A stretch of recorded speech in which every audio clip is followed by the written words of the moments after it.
الذي تساءلون به والأرحام إن الله كان عليكم رقيبا يا أيها الذين آمنوا اتقوا الله وقولوا قولا سديدا يصلح لكم أعمالكم ويغفر لكم ذنوبكم ومن يطع الله ورسوله فقد فاز فوزا عظيما أما بعد فإن خير الحديث كتاب الله وخير الهدي هدي محمد صلى الله عليه وسلم وشر الأمور محدثاتها وكل محدثة بدعة وكل بدعة ضلالة وكل ضلالة في النار. أعوذ بالله السميع العليم من الشيطان الرجيم من همزه ونفخه ونفثه بسم الله الرحمن الرحيم إنا أعطيناك الكوثر فصل لربك وانحر. عن أبي قتادة رضي الله تعالى عنه قال قال النبي صلى الله عليه وسلم صوم يوم عرفة يكفر السنتين ماضية مستقبلة رواه مسلم. قال رب اشرح لي صدري ويسر لي أمري واحلل عقدة من لساني يفقهوا قولي ربي زدني علما ربي زدني علما ربي زدني علما رب يسر ولا تعسر وتمم بالخير وبك نستعين يا فتاح. ہر قسم کی حمد و ثنا بڑائی بزرگی و پاکی و کبریائی اس اللہ جل و شان کے لیے لائق و سزاوار ہے جس نے ہم تمام کو اور ساری کائنات کو صرف 6 دنوں کے اندر پیدا فرمایا. اللہ رب العالمین کی جتنی بھی تعریف کہیں پھر بھی کم ہے. اس کی تعریف کا ہم ایک راہی کے دانے کے برابر بھی ادا نہیں کر سکتے. اگر اس کی تعریف کو شمار کرنا چاہیں یا درج کرنا چاہیں یا نوٹ کرنا چاہیں سمندر کے پانی کے برابر بھی انک ہو تو انک بھی ختم ہو جائے گا، لیکن اللہ رب العالمین کی تعریف کا ایک رائی کے دانے کے برابر بھی ادا نہیں ہو سکتا. سبحان اللہ و بحمدہ سبحان اللہ العظیم سبحان اللہ و بحمدہ عدد خلقہ ورضا نفسہ وزنة عرشہ ومداد کلماتہ. تمام انبیاء علیہ السلام پر لاکھوں کروڑوں اربوں مرتبہ درود و سلام نازل ہو. خصوصاً میرے اور آپ کے آقا تاجدار مدینہ آمنہ کے لخت جگر عبداللہ کی بیٹی عبد المطلب کے پوتے محمد مصطفیٰ صلی اللہ علیہ وسلم پر اللہم صلی وسلم وبارک علی نبینا محمد. حضرات گرامی، نوجوان ساتھیوں، عزیز بچوں اور میری آواز کو سننے والی پردہ نشین مائیں اور بہن، ہم بخوبی جانتے ہیں گنے چنے 8 دن یا 7 دن کے بعد انشاءاللہ ایک پیغمبر علیہ السلام جو ابو الانبیاء ابراہیم علیہ السلام کی سنت کو زندہ کرنے تر و تازہ کرنے کے لیے تیار ہونے جا رہے ہیں. الحمدللہ جو حضرات قربانی دے رہے ہیں قابل مبارکباد ہیں، کیونکہ انہوں نے ایک پیغمبر کی سنت کو پھر سے تازہ کر رہے ہیں، زندہ کر رہے ہیں. اور جو قربانی نہیں دے رہے ہیں دعا کیجئے کہ اللہ تبارک و تعالیٰ انہیں اس سال نہیں اگلے سال تو بھی انشاءاللہ قربانی دینے کا موقع عطا فرمائے. آمین. اور جو حضرات قربانی دے رہے ہیں اللہ تبارک و تعالیٰ ان کی قربانی کو قبول فرمائے. آمین. حضرات گرامی، خطبہ مسنونہ کے بعد 30ویں پارے کی میں نے سورہ کوثر آپ کے سامنے پڑھی. اس آیت کے اندر اللہ رب العالمین اپنے نبی پیارے نبی صلی اللہ علیہ وسلم سے مخاطب ہو کر کہتا ہے اِنَّا أَعْطَيْنَاكَ الْكَوْثَرَ، اے نبی ہم نے آپ کو کوثر کثیر عطا کیا. فَصَلِّ لِرَبِّكَ وَانْحَرْ، فَصَلِّ لِرَبِّكَ، بس آپ اپنے رب کے لیے نماز پڑھیے، وَرَبِّكَ وَانْحَرْ، اور اپنے رب کے لیے قربانی کو اللہ کے راستے میں جانوروں کو ذبح کیجیے۔ اب یہاں دو باتیں معلوم ہو گئی، اللہ تبارک و تعالیٰ نے اپنے نبی کو ہی نماز کا حکم دیا، اور نماز کے ساتھ ساتھ عبادت کے ساتھ ساتھ قربانی کا بھی حکم دیا، اور کس کے لیے؟ اللہ رب العالمین کی خاطر کی۔ اگر کوئی اس کے علاوہ کوئی کر رہا ہے، اللہ رب العالمین کے علاوہ کسی اور کے لیے قربانی کر رہا ہے غیر اللہ کے نام پر، وہ قربانی قبول نہیں ہوگی۔ تو آئیے آج کے جمعہ کے اندر قربانی کے آداب اور عید الاضحیٰ کے مسائل کیا ہیں، یہ باتیں میں آپ کے سامنے رکھ کر اپنی جگہ لے لوں گا۔ امید ہے کہ اللہ تبارک و تعالیٰ سے دعا ہے کہ پروردگار کہنے والے کو کہنے سے زیادہ، سننے والوں کو سننے سے زیادہ عمل کی توفیق عطا فرما، آمین ثم آمین۔ حضرات گرامی، قربانی کے جانور کو لانے کے بعد اس کو ذبح کرتے وقت کچھ آداب کا ملحوظ رکھنا بے حد ضروری ہے۔ قربانی کرنے کا مطلب یہ نہیں کہ لوگوں کے اندر اپنا نام کمایا جائے، عہدہ کمایا جائے، دیکھو بھائی فلاں انسان قربانی کیے، کیا بڑی تھی ماشاءاللہ، کیا بکرا تھا، کیا اور تھی۔ اگر یہ مقصد سے کر رہا ہے، لوگوں کے اندر دکھاوے کے لیے کر رہا ہے، لوگوں کے اندر ہمارا نام، مقام اور مرتبہ اونچا ہونے کے لیے کر رہا ہے، ہمارا پوزیشن دکھانے کے لیے اگر ہم کر رہے ہیں، تو یہ قربانی بھی اللہ کے یہاں قابل قبول نہیں ہوگی۔ دکھاوے کی قربانی اللہ کے یہاں قابل کی قبول نہیں ہوگی۔ تو قربانی کرنے کا مطلب یہ نہیں ہے کہ جانور کو ذبح کرتے وقت خوب تکلیف دی جائے، خوب مشقت اور ظلم زبردستی سے اس کو ذبح کیا جائے، بلکہ قربانی تو ان جانوروں کے ساتھ شفقت اور نرمی برتنے کا درس دیتی ہے۔ چنانچہ سیدنا شداد بن اوس رضی اللہ عنہ فرماتے ہیں، نبی صلی اللہ علیہ وسلم نے فرمایا، وَإِذَا ذَبَحْتُمْ فَأَحْسِنُوا الذِّبْحَ وَلْيُحِدَّ أَحَدُكُمْ شَفْرَتَهُ فَلْيُرِدْ ذَبِيحَتَهُ، صحیح مسلم۔ جب تم اپنے جانور کو اللہ کی راہ میں ذبح کر رہے ہو تو اچھے طریقے سے، احسن طریقے سے، آسانی سے ذبح کرو، اور چاہیے کہ تم میں سے ایک ذبح کرنے والا اپنی چھری تیز کر لے، تیز دھار ہو اور اپنے ذبیحے کو آرام پہنچائے۔ تو یہ پہلی چیز ہے۔ دوسری چیز ہے قربانی کے جانور کو قبلہ رخ کر کے جانور کو ذبح کرنا ہے۔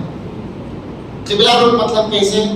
اب جانور کو ایسے سلانا ہے، ادھر قبلہ ہے، جانور کو اس طرف منہ کر کے، اسے اس طرف سامنے رکھ کر کے جانور ایسے سلا کے آنے میں قبلے کی طرف جانور کا منہ رہنا چاہیے، قبلے کی طرف جانور کا منہ رہنا ہے، آدمی اس طرف رہ کر کے ذبح کرنا ہے۔ تو قربانی کے جانور کو قبلے کی طرف رخ لٹھانا چاہیے، دوسری چیز۔ تیسرا آداب یہ ہے چھری تیز کرتے ہو جانور کو سامنے نہ رکھنا ہے۔ نبی صلی اللہ علیہ وسلم نے تاکید سے منع کیا، کیونکہ جانور کو بھی اس سے تکلیف ہوتی ہے، جانور کو بھی اس سے تکلیف ہوا کرتی ہے۔ تو ہم بسا اوقات انسان کیا کرتے ہیں، چھری کہیں کونے میں یا کہیں ڈبے میں یا کہیں صندوق میں پھینک دیے رہتے ہیں۔ جیسے ہی بقرہ عید آتی ہے، اب نماز کے لیے دھوڑا دھوڑی ہکا بھکی دور سے آتے ہیں، جلدی جلدی فٹافٹ نماز پڑھتے ہیں، نماز پڑھتے ہی جیسے ہی فوراً گئے اب گھر میں تلاشی لیتے ہیں، چھری کہاں ہے، یہاں ہے، وہاں، یہاں دونوں، وہاں دونوں، یہاں دونوں۔ اب وہ چھری ایسی رہتی ہے، نہ کرتی، نہ پڑتی، نہ سڑتی، نہ مرتی، ایسی چھری ایک دم چھلم ہو گیا رہتا ہے۔ ایسا پرانا لے کر کے لا کر کے جانور کو سامنے ہے، جانور کو سامنے زمین پر لٹا دیے ہیں، یا جانور سامنے ہی ہے، اسی کے سامنے پتھر رکھ کر کے کسا پسا تیز کر رہے ہیں، تو اس سے بھی جانور کو تکلیف ہوتی ہے۔ تو اللہ کے نبی صلی اللہ علیہ وسلم نے بھی یہ منع فرمایا ہے، کہا کہ جانور کے سامنے چھری کو تیز نہ کرے، جانور کی آڑ میں رکھ کر کے چھری کو تیز کرنا چاہیے۔ چوتھی چیز، جانور کو خود ذبح کرنے کی کوشش کریں 100%۔ جو قربانی دے رہے ہیں وہ خود ذبح کرنے کی 100% کوشش کرے. اگر نہیں ہوتا ہے، خود کے اندر طاقت نہیں ہے، کوئی قصائی صاحب یا امام صاحب یا کوئی بھی دوسرے بھی جانور کو ذبح کرنا بھی درست ہے. اب اس کے بعد پانچواں ادب یہ ہے، اگر عورتیں بھی، مائیں بہنیں بھی جانور کے ذبح کرنے کا طریقہ جانتی ہیں تو ذبح کر سکتے ہیں. جانور کو ذبح کرنے کا طریقہ جانتے ہیں، معلوم ہے، تو جانور کو ذبح کر سکتے ہیں. اس میں کوئی حرج نہیں، کیونکہ نبی صلی اللہ علیہ وسلم کی بیویاں خود اپنے ہاتھوں سے کئی اونٹ ذبح کی. اب اس کے بعد جو چھٹا چیز ہے، جو اہم ہے، وہ یہ ہے پاکی صفائی کا خیال رکھنا ہے. قربانی تو ہم کرتے ہیں، جانور کو اللہ کی راہ میں ذبح تو کر رہے ہیں، گوشت تو تقسیم کر رہے ہیں، جو اس کے اندر جو خلاصت آتی ہے اس کو کیا کرتے ہیں، گھر کے کونے میں یا گھر کے بازو میں یا گھر کے باہر کوئی بھیڑ ہے اس میں پھینک دیتے ہیں. یا ایسا آزو بازو میں اڑوس پڑوس میں غیر مسلم کے گھر ہیں، ان کے گھروں کے پیچھے کوئی کھیتی باڑی ہے، اس میں جا کر کے پھینک دیتے. اس سے پرہیز کریں، کیونکہ اس کی بدبو سے دوسروں کو تکلیف ہوتی ہے. آپ کو نہیں ہوگی لیکن دوسروں کو تکلیف ہوتی ہے. اس کی بدبو سے لوگ بیماری ہو سکتے ہیں. تو اسی لیے شریعت کہتی ہے کہ پاکی صفائی کا خیال رکھیں، کیونکہ حدیث کے اندر آتا ہے، پیارے نبی صلی اللہ علیہ وسلم نے فرمایا الطہور شطر الایمان، پاکی صفائی آدھا ایمان ہے. اب پاکی صفائی نہیں ہے تو آدھا ایمان کیسے ہوگا؟ اور اسی طریقے سے ساتویں چیز یوم عرفہ، 9 ذی الحجہ کے دن روزہ رکھنا ہے. 9 ذی الحجہ کب آ رہا ہے؟ 4 شعبے کو آ رہا ہے. عید جمعرات کے دن ہے، عید جمعرات کے دن آ رہی ہے، تو 9 ذی الحجہ کب ہوگا؟ 4 شعبہ بدھ کو ہوگا. تو بدھ کو روزہ رکھنا ہے، یوم عرفہ کا روزہ، 1 دن کا روزہ. اب یہ 1 دن کا روزہ رکھنے سے اس کی کیا فضیلت ہے؟ حدیث کے اندر آتا ہے، صحیح مسلم کی حدیث ہے، ابو قتادہ رضی اللہ عنہ راوی ہے، بیان فرماتے ہیں، نبی صلی اللہ علیہ وسلم نے فرمایا صوموا یوم عرفہ یکفر السنتین ماضیۃ مستقبلۃ. اللہ کے نبی صلی اللہ علیہ وسلم نے فرمایا عرفہ کے دن یعنی 9 ذی الحجہ کے دن روزہ رکھنے سے 2 سال کے گناہ معاف ہوتے ہیں. کتنے سال کے؟ 2 سال کے گناہ. رکھ رہے کتنے دن کا روزہ؟ 1 دن کا روزہ رکھ رہے، معاف ہو رہے کتنے؟ 2 سال کے. 1 سال، ایک گزشتہ سال کے اور ایک آئندہ سال. جو گزرا ہوا ہے اس سال کے، جو آنے والا ہے آئندہ سال اس سال. 2 سال کے گناہ 1 دن کا روزہ رکھنے سے معاف ہو رہا ہے. تو روزہ نہیں چھوڑنا چاہیے. عید خوشی و مسرت کا دن ہے. اللہ نے خوشیاں منانے اور اظہار کرنے کے لیے سال میں 2 ہی عیدیں مسلمانوں کے لیے، مومنوں کے لیے مقرر فرمائی ہیں. ایک عید الفطر، دوسرا عید الاضحیٰ. ایک رمضان کی عید اور ایک بقرہ عید کی قربانی کی. اب رہا عید الاضحیٰ کے مسائل. کیا حضرت عید کے دن کچھ کھا پی کر کے آنا، کیسے آنا، روزہ رہ کر کے آنا، روزہ نہیں رہے جیسا آنا، کیسے آنا ہے عید الاضحیٰ کی نماز کے لیے؟ تو آئیے عید کو آنے سے پہلے عید میں تکبیر پکارنا چاہیے، تکبیرات کہتے رہنا چاہیے. عید الاضحیٰ میں چاند دیکھنے کے بعد سے لے کر جب عید الاضحیٰ کا چاند نظر آ جائے، اس کی خبر ملی، تو اس کے بعد سے لے کر 13 ذی الحجہ تک. کب تک؟ ذی الحجہ کی پہلی تاریخ سے لے کر 13 ذی الحجہ کی مغرب سے پہلے تک تکبیرات پڑھتے رہنا چاہیے. خالی وقت میں بازار میں جا رہے ہیں، گلیوں میں پھر رہے ہیں، دکان میں بیٹھے ہیں، گھر کے اندر ہے، نماز پڑھنے کے بعد، سلام پھیرنے کے بعد خالی وقت مل رہا ہے، ذکر کر رہے ہیں، ایسے وقت میں تکبیرات پڑھتے رہنا چاہیے. عیدگاہ میں امام آنے تک تکبیرات کہا کرتے تھے صحابہ اکرام. تو عید کی تیاری کیسے کریں؟ عید کے دن غسل کرنا مستحب ہے، ضروری ہے. بھائی جو پیچھے بیٹھے ہیں سامنے آ جائیے. جو پیچھے اسی کے پاس بیٹھے ہیں سامنے آ جائیں، باتیں نہ کریں، کیونکہ آپ کا جمعہ بھی بیکار ہو جائے گا، میرا بیان بھی بیکار ہو جائے گا، جمعہ سے محروم ہو جائے گا. تو عید کے دن عید کی نماز کو آنے سے پہلے غسل کرنا مستحب ہے. عبداللہ بن عمر رضی اللہ عنہ بیان فرماتے ہیں کہ وہ عید کے دن عیدگاہ جانے سے پہلے غسل فرمایا کرتے تھے. تو عید کی نماز کو آنے سے پہلے غسل کرنا ایک مستحب ہے، ضروری ہے. دوسری چیز، عید کے دن خوبصورت اور عمدہ لباس پہننا مستحب ہے.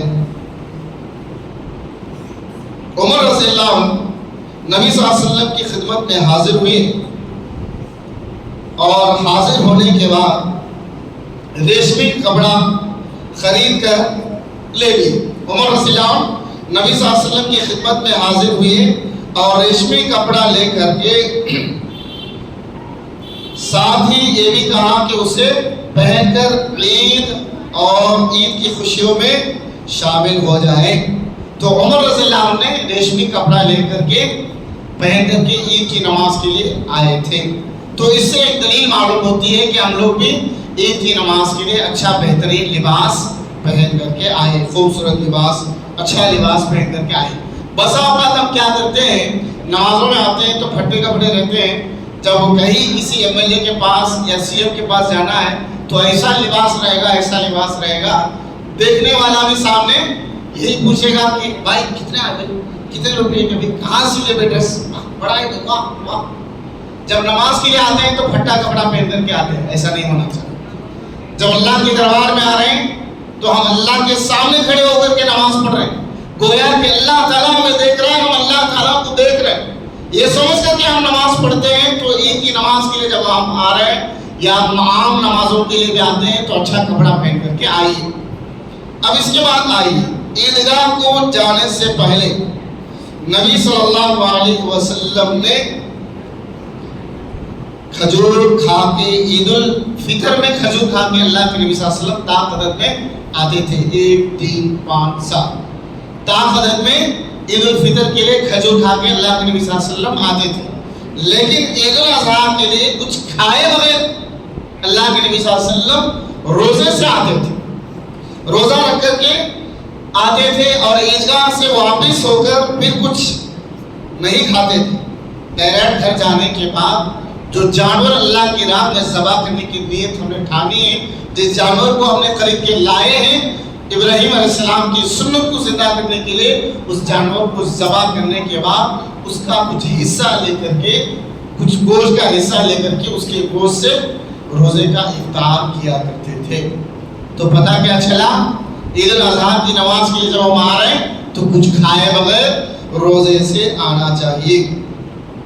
اب رہا یہاں ایک بات جو میں نے وضاحت نہیں کی، عمر رضی اللہ عنہ نے نبی صلی اللہ علیہ وسلم کی خدمت میں حاضر ہوئے اور ریشمی کپڑا لے کر کے آئے تھے.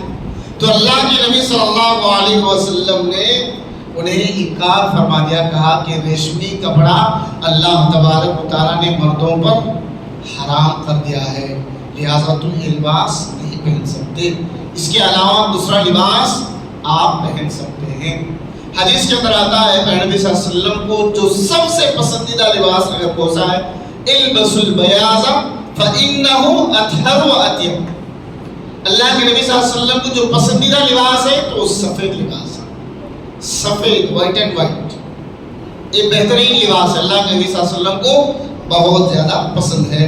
تو عیدگاہ کو عید الاضحیٰ میں آنے سے پہلے کچھ کھائے بغیر روزے سے آنا ہے. واپس جب جا رہے ہیں، جانے کے بعد جو جانور کو اللہ کے راستے میں قربانی کرنے کے لیے ہم نیت ٹھان لیے ہیں، اس جانور کو ذبح کرنے کے بعد ہی اس جانور کے گوشت سے ہی روزے کا افطاری اللہ کے نبی صلی اللہ علیہ وسلم کیا کرتے تھے. یہ نبی صلی اللہ علیہ وسلم کی سنت ہے. تو عیدگاہ تک پیدل جانا سنت ہے. علی رضی اللہ عنہ کی حدیث ہے، سنت یہ ہے کہ عید کے لیے آدمی پیدل چل کر کے آئے، ترمذی کی حدیث ہے. اب رہا مسئلہ جو معاشرے کے اندر سب سے بڑا مسئلہ، وہ یہ ہے کہ عورتوں کو عیدگاہ میں آنے کا حکم نہیں ہے، لہٰذا وہ عید کی نماز اپنے گھروں کے اندر پڑھیں. عورتوں کو عیدگاہ جانا کیسا ہے؟ بخاری مسلم کی حدیث میں ام عطیہ رضی اللہ عنہ کہتی ہیں، ہمیں حکم دیا گیا کہ ہم عید کی طرف نکلے اور اپنے ساتھ ہر قسم کی عورتوں کو عید کی نماز کے لیے جانے کی اجازت ہے عیدگاہ میں. لیکن خواتین خوشبو نہیں لگا سکتی، پھول نہیں پہن سکتے، پٹیاں نہیں پہن سکتے، گھنگور والے پٹیاں جو گھل گھل چلتے ہیں تو آواز آ رہی، ایسے پٹیاں، لپسٹک اور ناخن میں نیل پالش، یہ سب چیزیں کیا ہے؟ حرام ہے، یہ پہن کر کے نہیں آ سکتی۔ عطر بھی نہیں لگانا ہے، پرفیوم بھی استعمال نہیں کرنا ہے، زیب و زینت کے کپڑے ظاہر کر کے آنا صحیح نہیں ہے، ہر چیز پردے میں رہے اور پٹیاں لگا کر آواز والی ہرگز نہ آئے، جس میں آواز نہ آتی ہو ایسی پٹیاں آپ پہن سکتے ہیں، ایسے بنگڑیاں بھی آپ پہن سکتے ہیں، چل رہے ہیں حرکت کر رہے ہیں تو آواز آنے والی پٹیاں بنگڑیاں ہرگز پہن کر کے نہ آئے۔ اب اس کے بعد عیدگاہ کے لیے آ رہے ہیں تو راستہ بدل کر کے آنا ہے، سنت یہ ہے کہ ایک راستے سے عیدگاہ کے لیے آئے اور پلٹ کر جاتے ہیں تو دوسرے راستے سے دوسرا راستہ اختیار کر کے جانا چاہیے۔ جابر بن سمرہ رضی اللہ عنہ کی حدیث ہے، جب عید کا دن ہوتا تو نبی صلی اللہ علیہ وسلم ایک راستے سے پیدل چل کر آتے تھے اور عید کی نماز سے واپس جاتے تھے تو دوسرا راستہ اختیار کر کے اللہ کے نبی صلی اللہ علیہ وسلم جاتے تھے، بخاری کی حدیث ہے۔ اب رہا عید کی نماز کا وقت کب ہے؟ کیا حضرت تمہیں فجر کی نماز پڑھا دلے، نماز پڑھتے ہی فوراً اللہ اکبر اللہ اکبر اللہ اکبر اللہ اکبر نماز پڑھا کے سلام پھیر کے چل لیے تو کیسا حضرت؟ ہمیں فجر کی نماز کو اٹھنا مشکل، عید کی نماز 10 بجے رکھو، 11 بجے رکھو، 12 بجے رکھو، 9 بجے رکھو، 8 بجے رکھو، کیسا ہے؟ تو عید کی نماز کا وقت کیسا ہے؟ سورج نکلنے اوپر چڑھنے کے بعد ہی عید کی نماز پڑھنا ہے۔ سورج نکلا تھوڑا اوپر، ابھی نکلا ہے تھوڑا اوپر بلندی پر چڑھنے کے بعد ہی آدھا گھنٹہ یا 20 منٹ یا 40 منٹ کے فی الفور عید الاضحیٰ کی نماز پڑھنا، صلاۃ عید پڑھنا یہ مشروع ہے۔ صلاۃ عید کا طریقہ کیا ہے؟ عید کی نماز کے لیے نہ اذان ہے نہ اقامت ہے، اذان بھی نہیں اقامت بھی نہیں۔ جابر بن سمرہ رضی اللہ عنہ سے مروی ہے کہ میں نے رسول اللہ صلی اللہ علیہ وسلم کے ساتھ دونوں عیدیں پڑھی ہیں، لیکن اللہ کے نبی صلی اللہ علیہ وسلم نے کسی عید میں نہ اذان دی ہے نہ اقامت کہی ہے، بغیر اقامت بغیر اذان کے اللہ کے نبی صلی اللہ علیہ وسلم نے دونوں عیدیں پڑھائی ہیں۔ عید کی نماز کے بعد کوئی سنت نماز نہیں ہے، نہ عید کی نماز سے پہلے کوئی سنت نماز ہے، نہ عید کی نماز کے بعد کوئی بھی سنت نماز نہیں ہے۔ عید کی مبارکباد دینا کیسا ہے؟ ابن ترکمانی رضی اللہ عنہ کا قول ہے کہ اس سلسلے میں ایک عمدہ حدیث ہے اور وہ محمد بن زیاد رضی اللہ عنہ کی روایت ہے کہ ابو امامہ باغی رضی اللہ عنہ اور دیگر صحابہ کرام کے ساتھ تھے، تو وہ لوگ جب عید سے لوٹتے تو ایک دوسرے کو تقبل اللہ منا و منکا کہہ کر کے ایک دوسرے سے ہاتھ ملاقات کرتے تھے، ایک دوسرے سے ہاتھ ملاتے تھے، ایک دوسرے سے ملاقات کیا کرتے تھے۔ اب رہا عید کی نماز کے مسائل بھی ہو گئے۔ عید کی نماز کے لیے جب ہم آتے ہیں تو ایسا خوشبو ہرگز استعمال نہ کریں جو دوسروں کو تکلیف ہو، خوشبو ایسا استعمال کریں جو دوسروں کو تکلیف نہ ہو، ایسا عطر ایسا پرفیوم استعمال کر سکتے ہیں۔ اب اس کے بعد عید کی نماز ہو گئی، عید کی نماز پڑھ لیے، نماز پڑھنے کے بعد گھر گئے، گھر جانے کے بعد سب سے پہلے ہم کیا کرتے ہیں؟ جانور کو پانی نہلاتے ہیں، نہلا کر کے کچھ لوگوں کا عقیدہ ہے اچھے سے صابن ڈال کر کے سرف ڈال کر کے اچھے دھو کر کے اس کو پھول گیل چڑھا کر کے ہلدی گلدی سب لگا سندر بندر لگا کر کے ذرا گلیوں میں گھما کر کے جیسے عرس کو گھماتے ہیں ویسے دلہا دلہن کو کار میں گھماتے ہیں، ویسے جانور کو گھما کر کے اس کے بعد لا کر کے جانور کو ذبح کرتے ہیں۔ یہ قربانی قبول نہیں ہوگی۔ اگر کوئی اس طریقے کا عمل کر رہا ہے تو یہ قربانی قبول نہیں ہوگی۔ ہاں جانور کو نہلانا ہے، اگر بیٹھ رہا ہے چلنے کی وجہ سے بیٹھنے کی وجہ سے پیشاب گندگی لگی ہے میلا ہے تو آپ نہلا سکتے ہیں۔ عید کی نماز سے پہلے آپ اس کو غسل دے سکتے ہیں، بالٹی میں پانی لے کر کے ہاتھ سے پاکی صفائی کر کے عید کی نماز کے لیے آ جاؤ، اور عید کی نماز کے فوراً جانے کے بعد پہلی فرصت میں جانور کو ذبح کر دیں۔